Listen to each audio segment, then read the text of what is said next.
야담과 옛날 이야기 가득한 백세야담. 정말 재밌어요. 저처럼 구독과 좋아요 잊지 말고 꼭 눌러주세요. 조선시대 중엽의 어느 날, 선선한 가을바람이 지나가고 추운 겨울이 문턱에 다다랐습니다. 가난한 선비 박달수는 오늘도 한숨을 푹 쉬며 집을 나왔습니다. 박달수는 어릴 적부터 글 공부를 하였으나 과거에 급제하지 못하여 부모님을 볼 면목이 없었지요. 집안은 어느덧 입에 풀칠하기 바쁘게 돌아갔고 결국 박달수는 부모님에게 아무런 기약도 하지 못하고 집을 나왔습니다. 부모님은 우리 아들 박달수가 언젠가는 장성할 것이라고 믿었습니다. 그렇게 아무런 말도 하지 못하고 나가는 아들의 뒷모습을 몰래 바라보며 눈물을 훔쳤지요. 그렇게 정처 없이 숲길로 향하던 박달수는 목이 말라 표주박을 꺼내서 물을 마시고 있었습니다. 이렇게 아무런 기약도 없이 다니면 어쩌란 말이냐. 선비라면 글 공부를 해야 할 것을. 언제까지 이렇게 짐승처럼 배회만 할 것이냐 박달수. 그렇게 박달수가 한숨을 푹 쉬고 하늘을 바라보고 있는데 갑자기 쿵 하는 소리가 들렸습니다. 박달수는 바위라도 떨어진 건지 이상히 여기며 천천히 발걸음을 옮겼지요. 쿵 소리가 난 곳으로 걸어가던 박달수는 깜짝 놀랐습니다. 저 멀리 사람이 쓰러져 있는 것이었습니다.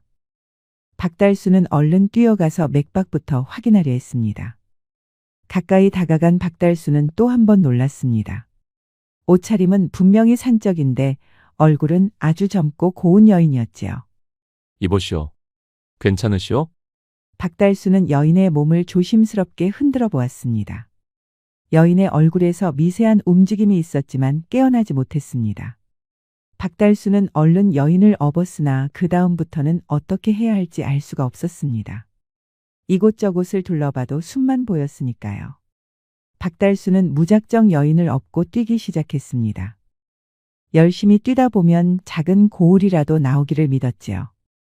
그렇게 한참 뛰어가던 박달수는 바위굴을 하나 찾았습니다. 이대로 계속 뛰어간다고 해도 고을을 찾을 수 있을지 확신할 수가 없어. 저 바위굴이라도 들어가야겠구나.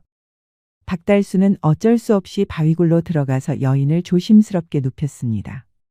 그리고는 표주박을 기울여서 여인의 입술을 조금씩 적셨습니다. 물이 입 안으로 들어가자 여인이 작은 신음소리를 내며 몸을 뒤척이는 것이었습니다. 박달수는 숨을 삼키고 여인의 머리에서 흐르는 피를 확인하였지요. 내 정신 좀 봐라. 이럴 때를 대비해서 약재를 준비하였지. 박달수는 품에서 약재를 꺼내 여인의 상처를 치료하였습니다. 숲길에서 다칠 것을 대비하여 약재를 준비한 것이었지요. 그렇게 시간이 지나 어느새 해가 떨어졌습니다. 박달수는 모닥불을 피웠으나 강한 바람이 계속 들어오니 추위를 도저히 이겨낼 수가 없었습니다. 박달수는 어찌할 도리가 없어 산적 여인을 안아서 따스한 온기를 주고받았지요. 산적 여인은 그런 것도 모르고 조금씩 숨을 고르게 쉬며 잠이 들었습니다. 다음 날 아침 깨어난 박달수는 놀라서 뒤로 물러서고 말았습니다. 눈앞에 산적 여인이 멀뚱히 서 있는 것이었습니다. 여기가 어디요? 당신은 누구시오? 놀란 가슴을 진정시킨 박달수는 천천히 대답했습니다. 숲길을 가던 중에 쓰러져 있는 것을 발견하였소. 보시다시피 이렇게 바위굴에 들어와서 밤새 몸을 녹인 것이오. 산적 여인은 자신의 몸을 훑어보더니 뒤통수에 있는 상처로 손이 갔습니다. 상처에 약재를 발랐소. 독이 오를 수 있으니 손을 대지 않는 게 좋소. 바람이 들어와서 어쩔 수 없이 낭자와 붙어 있을 수밖에 없었소. 용서하시오. 그럼 선비님이 저를 구해주신 겁니까? 산적 여인은 선비와 밤새 몸이 붙어 있었다고 하니 금세 얼굴이 빨갛게 달아올랐습니다. 당황한 산적 여인은 한동안 입을 다물었습니다. 그렇게 서먹한 분위기가 감돌았지요. 박달수는 잠시 그렇게 기다렸다가 입을 열었습니다. 그런데 어쩌다가 그리 된 것이오. 곰을 만났습니다. 갑자기 곰이 나타나더니 저에게 달려왔습니다. 어찌나 놀랐는지 뒤로 물러나려다 그만만 아래로 굴렀지 뭡니까. 박달수는 자연스럽게 산적 여인의 복장을 훑어봤습니다. 저는 도둑이 아닙니다. 오해하지 마십시오. 그저 산속에서 이것저것 하며 살아가는 것뿐입니다. 이것저것이라 하신다면 무엇을 말하는 게요? 그러자 산적 여인은 대답은 하지 않고 벌떡 일어섰습니다. 제 목숨을 구해주셔서 정말 감사합니다. 이 은혜를 어찌 갚아야 할지 모르겠습니다. 그저 할 일을 했을 뿐이요. 이제 산적 여인이 박달수의 옷차림을 살폈습니다. 박달수는 선비 옷차림이었지만 누가 봐도 남루해 보였습니다. 선비님은 어찌 이런 험한 숲길을 다니고 계셨습니까? 박달수는 얼른 대답하지 못하고 고개를 숙였습니다. 보시다시피 저는 글을 읽는 선비지만 과거에 합격하지 못하여 이렇게 방황하고 있소이다. 그럼 집을 나오셨다는 말씀입니까? 그렇소이다. 부모님을 볼 면목이 없어서 기약도 없이 이렇게 나왔소. 박달수는 어느새 부모님 생각에 눈물이 흘렀습니다. 듣고 있던 산적 여인은 한숨을 푹 쉬었습니다. 정말 안 되셨군요. 그럼 이제 어디로 가실 생각입니까? 저도 잘 모르겠소이다. 이대로 가다가 허드렛일하며 사는 몸종이 되는 건 아닌지. 지켜보던 산적 여인은 잠시 고민하더니 이렇게 말하는 것이었습니다. 여기서 동쪽으로 3리 정도 떨어진 곳에 고을이 하나 있습니다. 그곳에 가면 말숙이라는 처녀가 살고 있으니 그리로 가시지요. 말숙이 누군데 그러시오? 말숙이는 그 고을에서 바보 처녀로 불립니다. 소 먹는 풀과 사람 먹는 나물도 구분 못할 정도로 머리가 모자랍니다. 그 말숙이 집의 마당에 보면 돌더미가 있을 것입니다. 그 돌더미를 살펴보시면 금덩이가 있습니다. 박달수는 귀를 의심했습니다. 방금 금덩이라고 하였소? 그렇습니다.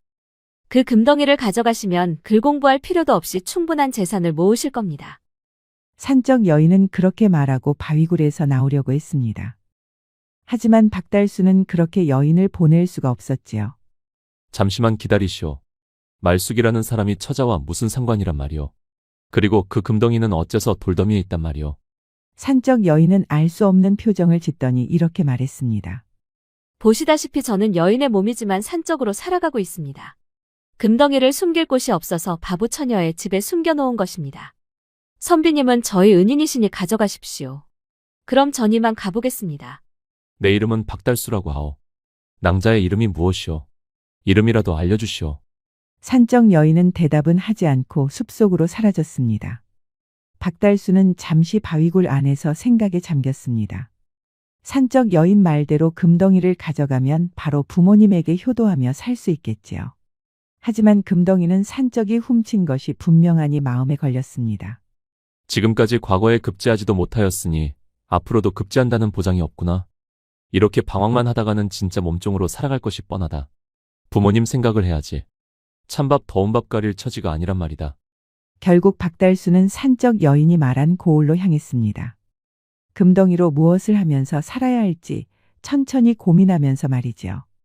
그렇게 박달수는 고을에 도착하였고 주민들에게 바보 처녀에 대해 물어보았습니다. 그 바보 처녀를 왜 찾으시오? 살다 보니 별일을 다 보겠네. 박달수는 주민들이 일러준 곳으로 가서 말숙이를 보았습니다. 말숙이는 옆 동네의 황영감 집에서 허드렛 일을 하며 살아가는 여종이었습니다. 이야 말수가. 부엌에 장작 좀 빨리 집히라고 몇 번을 말하느냐. 곧 날씨가 추워지니 빨리 움직여야 한다고 누누이 말하지 않았느냐. 불씨 하나 옮기지 못하니 너를 어디다 쓴단 말이냐. 예, 대감마님. 빨리 준비하도록 하겠사옵니다.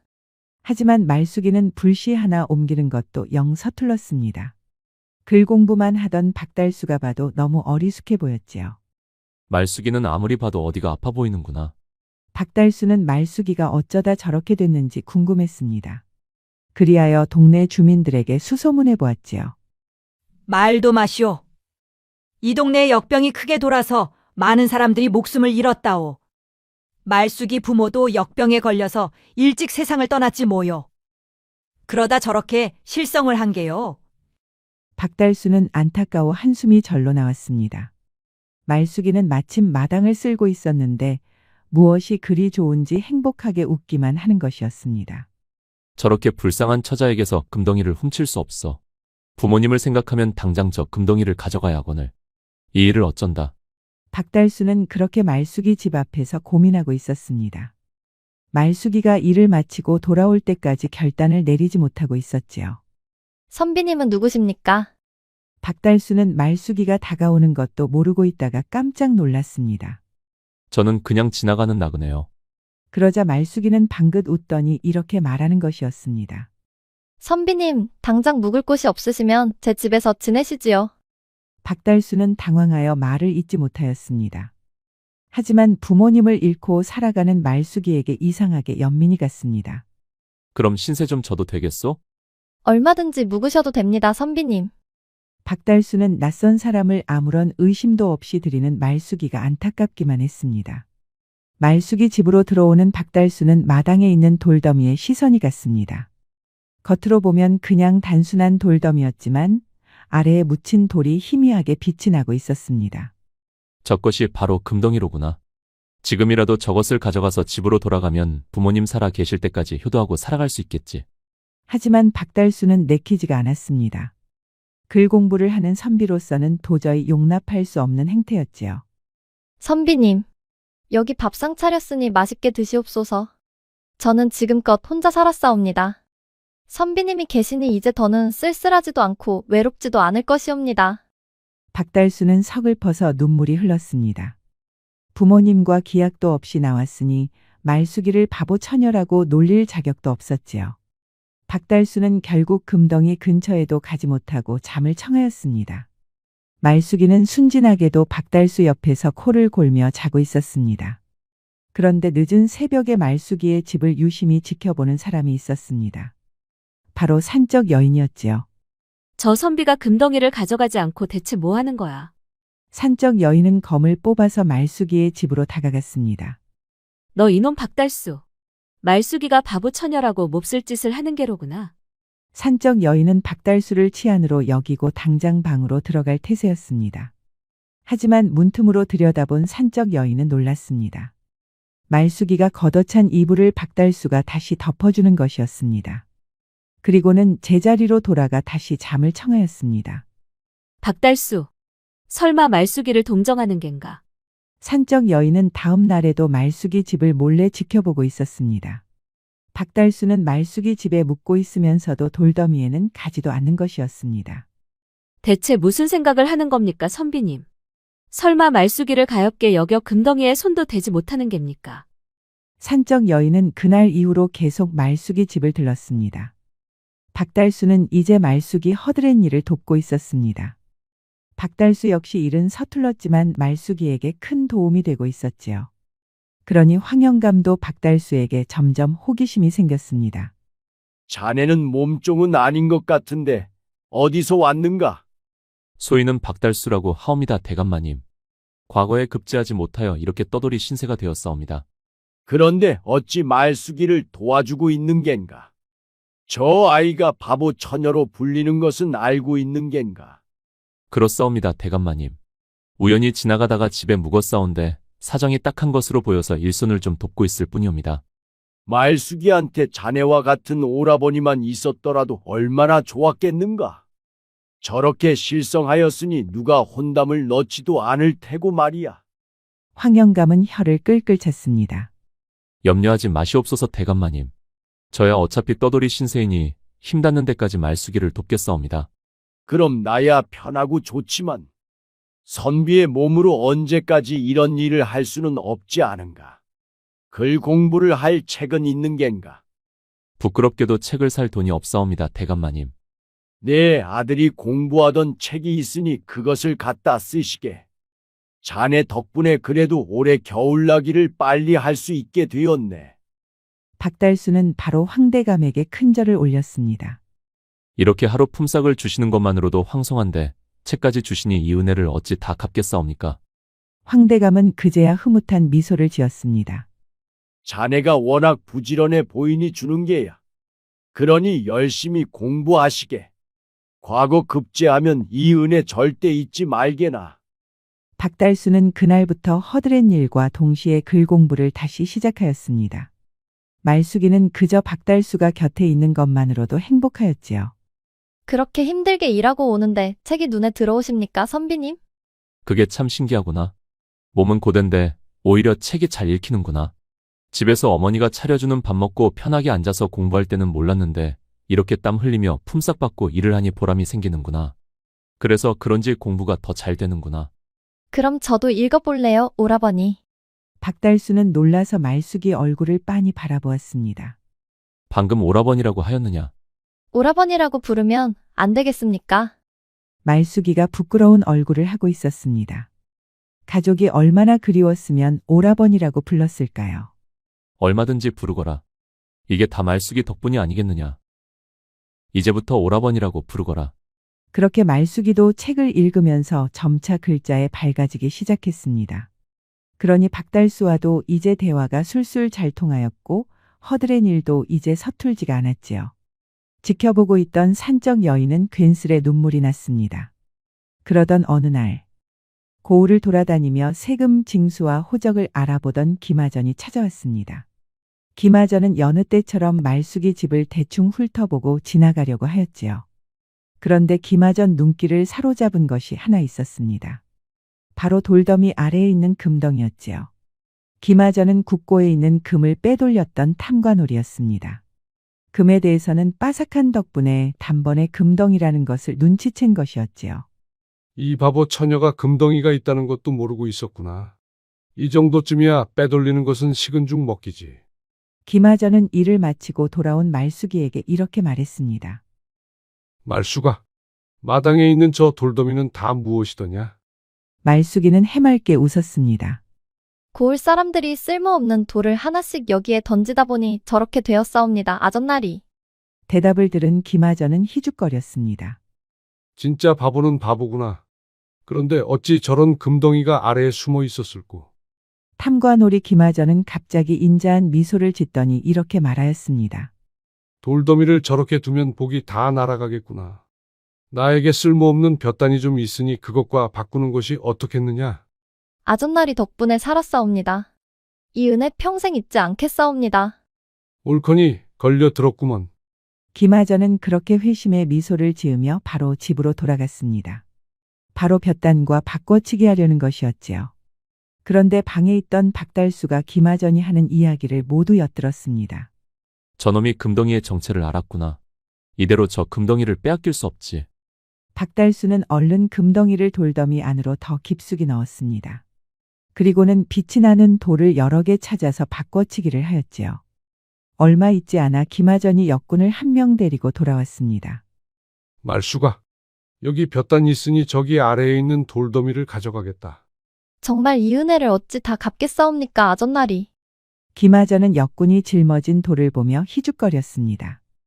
그 은혜 안 갚아도 되니 염려 말거라. 볕단 잘 쓰도록 하고. 그렇게 김하전은 콧노래를 부르며 집으로 돌아왔습니다. 하지만 김하전이 기대하던 금덩이는 찾을 수가 없었지요. 이게 어찌 된 일이냐? 금덩이는 어디로 갔단 말이냐? 말숙이를 기분 좋게 속였다고 믿은 김하전은 무릎을 치고 탄식했습니다. 내가 너무 쉽게 생각했구나. 이왕 이렇게 된 거 남아있는 볕단을 모두 주고 돌더미를 몽땅 가져오는 게 낫겠구나. 그렇게 김하전은 역군들을 데리고 다시 말숙이 집을 찾아왔습니다. 아이고, 아전나리. 이 많은 돌더미를 모두 가져가신다는 말씀이옵니까? 그렇다네. 이왕 이렇게 된 거 돌더미를 모두 치워버리는 것이 낫지 않겠나? 안 그래도 볕단이 많이 남아있으니 그것과 바꾸도록 하세. 그 많은 볕단이 집으로 들어오자 말숙이는 횡재한 기분이었습니다. 너무 기쁜 나머지 김하전에게 큰절까지 올렸지요. 정말 죽을 때까지 이 은혜 잊지 않겠사옵니다, 아전나리. 그래. 절대 잊지 말게나. 난 일이 있어서 빨리 가봐야겠네. 그렇게 말숙이 집 마당에는 볕단이 쌓였고 김하전 집 마당에는 돌더미가 쌓였습니다. 김하전은 두근거리는 가슴으로 돌더미를 뒤지기 시작했습니다. 그런데 이게 무슨 일인지 김하전이 기대하는 금덩이는 눈을 씻고 찾아봐도 없는 것이었습니다. 이게 어쩐 일이냐? 내가 설마 잘못 본 겐가? 분명히 금덩이를 본 것 같은데. 금덩이는 말숙이 집 마루 밑에 있었습니다. 박달수가 미리 눈치채고 금덩이를 마루 밑에 숨겨놓은 것이었지요. 말숙이는 하루아침에 볕단 부자가 됐습니다. 오라버니, 이 많은 볕단으로 뭘 할 수 있나요?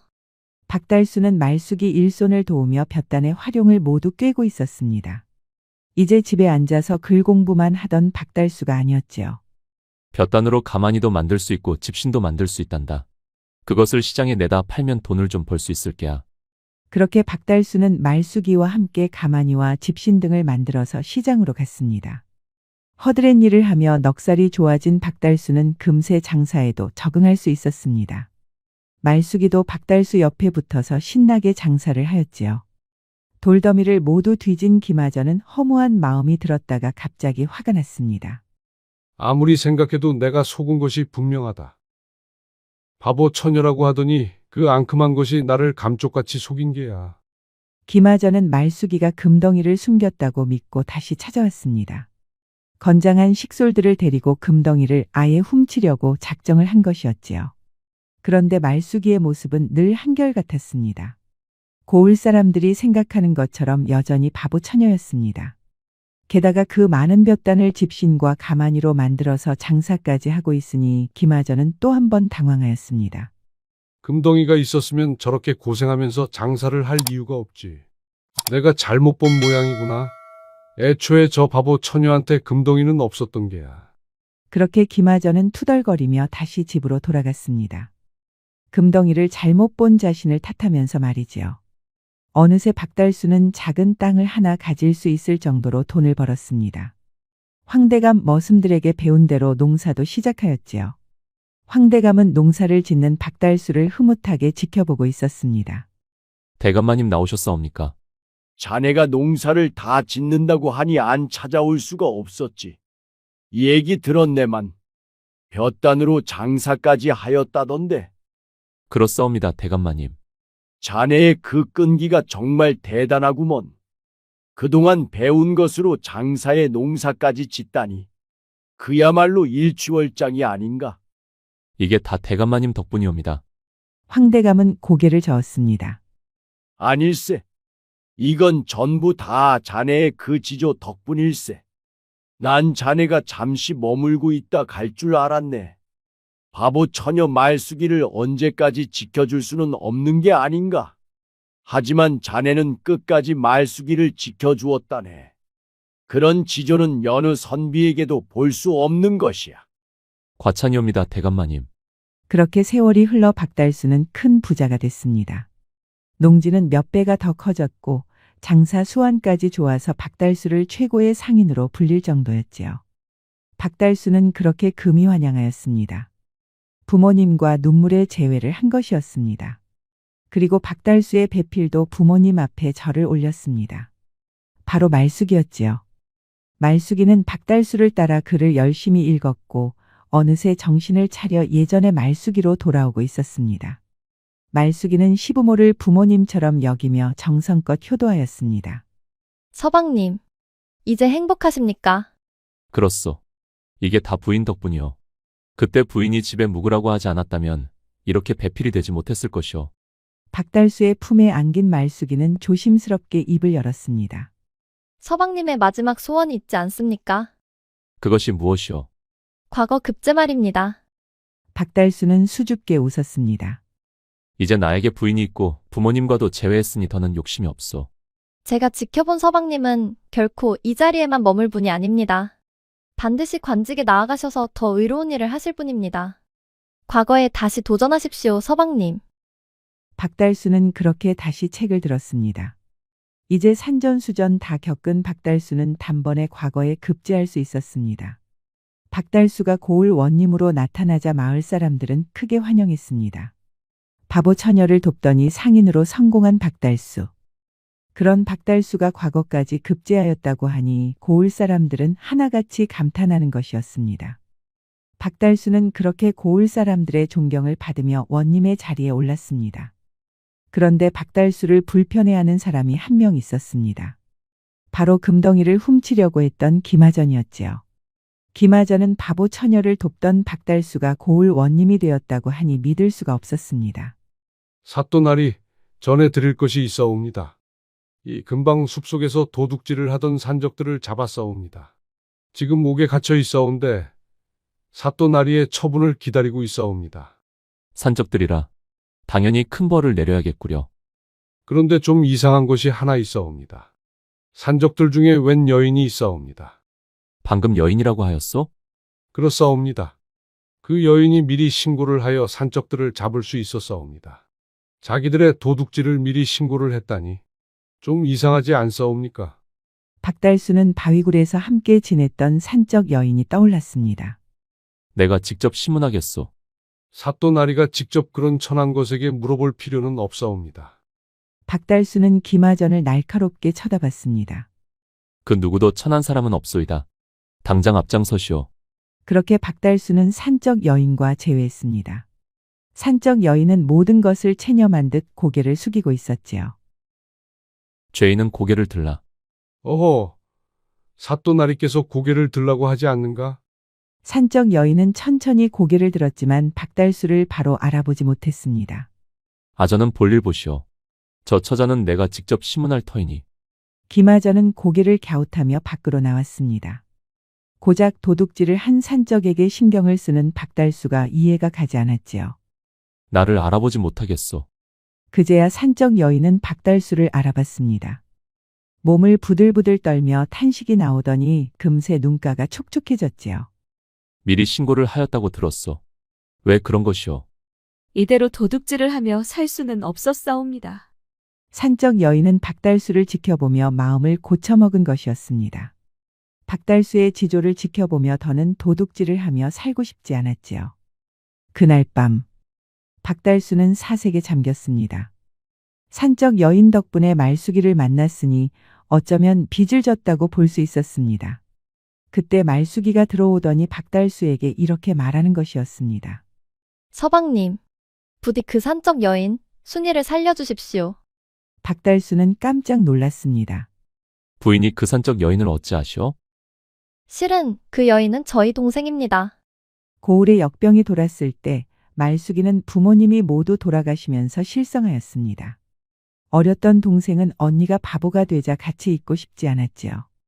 허드렛 일을 하며 어떻게든 살아보려고 했지만 바보가 된 언니가 창피하여 도망치고 싶었습니다. 그러다 우연히 숲길에서 산적들을 만나 그들과 함께한 것이었습니다. 그렇게 언니를 두고 도망쳤지만 마음 한편으로는 잊을 수가 없어 몰래 지켜보곤 하였습니다. 사람들이 놀리며 던진 돌들이 마당에 쌓여 돌더미가 되었을 때 그것을 지켜본 동생은 마음이 아팠습니다. 그래서 금덩이를 몰래 아래에 숨겨놓고 때가 되면 언니와 함께 행복하게 살아보고 싶었지요. 하지만 바보 처녀로 불리는 언니에게 다가가는 건 쉽지 않았습니다. 그러다 우연히 자신을 구해준 박달수에게 양보하듯 금덩이에 대해 말한 것이었습니다. 다음 날 아침 박달수는 순이를 불렀습니다. 죄인은 듣거라. 그동안 도둑질한 죄는 처벌함이 마땅하나 미리 신고를 하여 백성들의 목숨을 구하였으니 이를 참작하여 태형으로 감할 것이니라. 하늘도 스스로 꾸짖는 자를 용서한다 하였거늘 이를 은전으로 여겨 살아가도록 하라. 그렇게 산적으로 살아가던 순이는 태형 10대만 맞고 풀려날 수 있었습니다. 박달수는 풀려난 순이를 데리고 어디론가 향했습니다. 순이는 박달수의 은혜에 눈물이 흐르고 있었지요. 어디를 가시옵니까, 사또나리? 가보면 알 것이오. 박달수가 도착한 곳은 다름 아닌 말숙이가 살았던 집이었습니다. 마당에 있던 돌더미는 사라지고 이제는 노비 부부가 아들, 딸 낳아 행복하게 잘 살고 있었지요. 여기는 어쩐 일로 오신 것이옵니까? 마루 아래를 보시오. 마루 아래에는 박달수가 숨겨놓은 금덩이가 그대로 있었습니다. 순이는 믿을 수가 없었지요. 박달수는 지금까지 금덩이에 손도 대지 않은 것이었습니다. 저 금덩이를 제자리로 돌려놓으시오. 낭자에게 남은 마지막 업보를 씻어내시오. 순이는 그대로 무릎을 꿇고 눈물을 흘렸습니다. 박달수의 지조에 감탄한 것이었지요. 그리고 따라왔던 김하전 역시 놀랄 수밖에 없었습니다. 금덩이가 진짜 있었구나. 금덩이가 있는데도 볕단으로 그렇게 어렵게 장사를 했단 말인가. 박달수가 진정한 선비로다. 김하전도 금세 눈물을 흘리며 박달수에게 고개를 조아렸습니다. 그렇게 세월이 흘러 박달수와 말숙이는 장성한 아들을 둘씩이나 낳았습니다. 그리고 순이도 이제는 어엿한 교수가 되어 정직한 총각을 만나 오순도순 행복하게 살았답니다. 제주도에서 고독한 귀양살이를 하던 김정희는 자신을 잊지 않고 찾아준 제자 이상적에게 세안도라는 그림을 그려주었습니다. 그림 귀퉁이에는 이런 글이 적혀 있었지요. 세월이 추워진 연후에야 소나무와 잣나무의 푸르름을 안다. 어려운 환경과 역경 속에서도 지조와 절개를 잃지 않은 박달수에 비유할 수 있는 말이지요. 박달수가 보여준 선비의 지조를 다시 되새기며 오늘의 이야기를 마치겠습니다. 지금까지 백세야담을 시청해 주셔서 감사합니다. 구독과 좋아요도 잊지 마시고 꼭 눌러주세요. 애정 어린 댓글도 많이 부탁드립니다. 야담과 옛날 이야기 가득한 백세야담 어떠셨나요? 앞으로도 재밌고 감동적인 이야기가 가득하니 많이 기대해 주세요. 주세요.